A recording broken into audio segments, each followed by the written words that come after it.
What's going on? This is Myke C-Town, 1/5 of the Dead and Hip Hop crew, and you're watching What's in My Bag.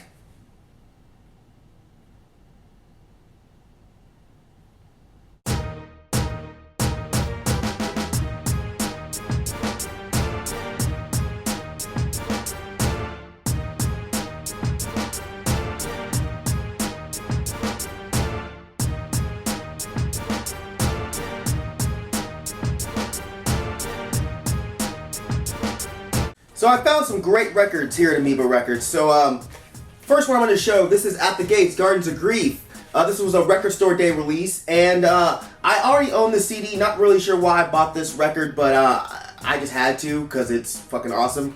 This was At the Gates' first release. It's pretty much just straight up death metal, not really melodic death metal, but not totally brutal either, but still good stuff. Some nice band photos inside there, collage or whatever. And it's on this really nice, if you can see that, like brown, smoky vinyl. Really, really cool. Next record I'm going to show you, this is Bonnie Prince Billy sings Greatest Palace Music. This was essentially a list of songs that his fans picked out for a best of.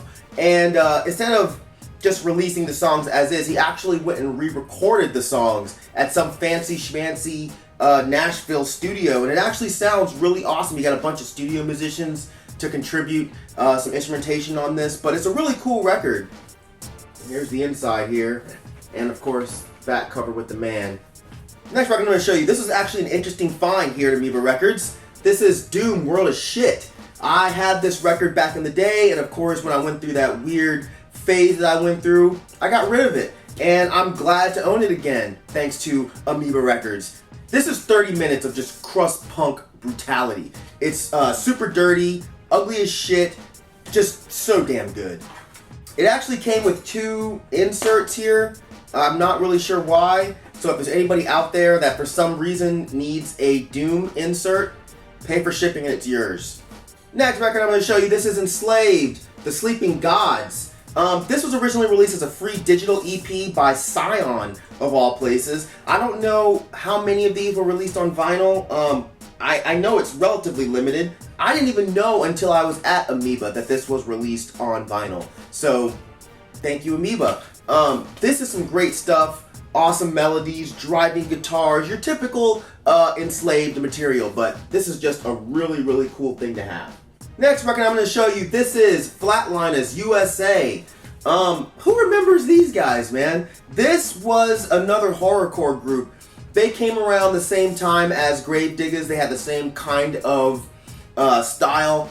And this was a cool record. I remember picking this up on cassette because I had read that the U.S.A. stood for Under Satan's Authority. So I was like, okay, I need to pick this shit up. But yeah, this sounds basically like a mixture of Wu-Tang and Onyx over like some really, really dark production. But this is some really cool stuff. I don't know what happened to these guys, actually. I need to look them up. Russell Simmons actually executively produced this album, which I always thought was a weird tidbit. I know it's on Def Jam, but it's just like, it's weird thinking of Russell Simmons being in the studio with dudes singing about Satan. It's just bizarre. But shit, Rick Rubin worked with Slayer, so I guess that's not that weird. Next record I'm going to show you, this is Fresh Maggots. This is a really unique band in the whole realm of psychedelic folk. Basically what this is psychedelic folk, but with these occasional fuzzy, buzzed out electric guitars thrown in there. I don't know, the songs that don't have electric guitar are pretty generic. They're still good, but I don't know, they're one of those bands that, while I think they're fantastic, I can totally see and not argue with someone saying that they're absolutely terrible. But I've been trying to pick this record up for a good price, and I'm glad I found it at Amoeba. It's actually number 484 out of 1,000, very limited. Next record I'm going to show you, this is Gehenna, WW. This is not the crazy Holy Terror hardcore Gehenna. This is the black metal Gehenna from Norway. And they're one of those bands that no one really talks about that much. I think they're really good, but there's nothing to like really differentiate them from other bands. They pretty much just sound like Darkthrone to me. But I used to have their album Malice years ago, and I ended up getting rid of it because it really wasn't that good. It wasn't like this record. It sounded more like Jamie Boy Gear with a whole bunch of fucking symphonic keyboards, and that's not really my thing.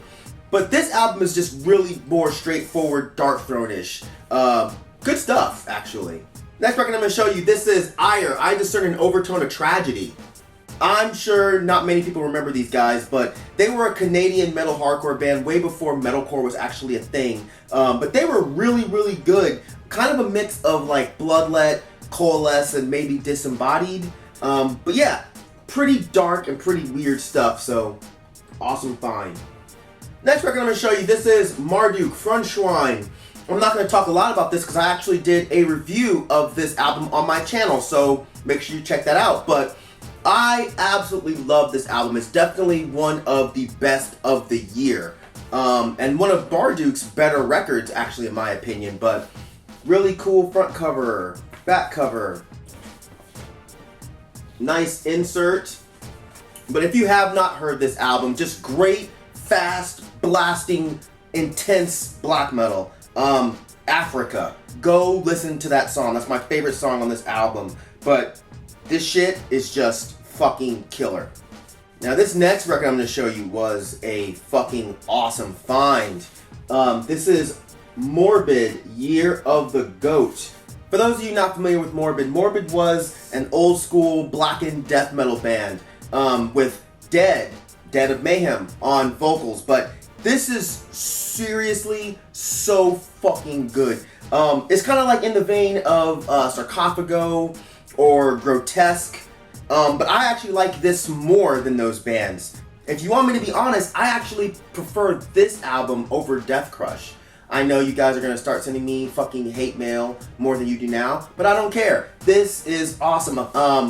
I just dig the songs on here more. I'll show you real quick what's inside. There's this great booklet here with, I don't know, the whole story of the band. Great photo of Dead on the back. Then there is this fucking amazingness that folds out into all of this. It also has all of this on the inside. Really fucking cool stuff, man.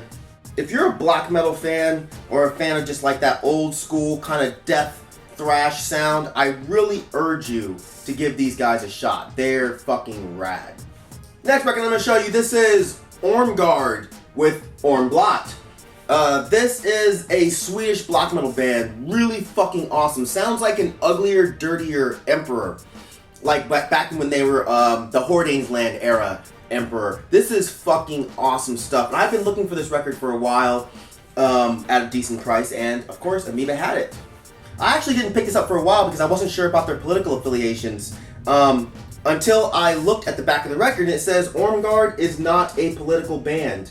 That doesn't mean that the members might not have weird, sketchy political beliefs, but I mean, there's no interviews that I could find, so there's no factual evidence of what they believe in. But there is some slightly sketchy imagery on the inside. But anyway, awesome record. Next record I'm going to show you, this is another Record Store Day exclusive. This is the Run the Jewels Record Store Day release. This is basically some songs that were not on the actual LP. Bust No Moves featuring Cuz, and I don't know Cuz, but Cuz is I with me. Pew Pew Pew with DJ Qbert, which is a fucking dope song.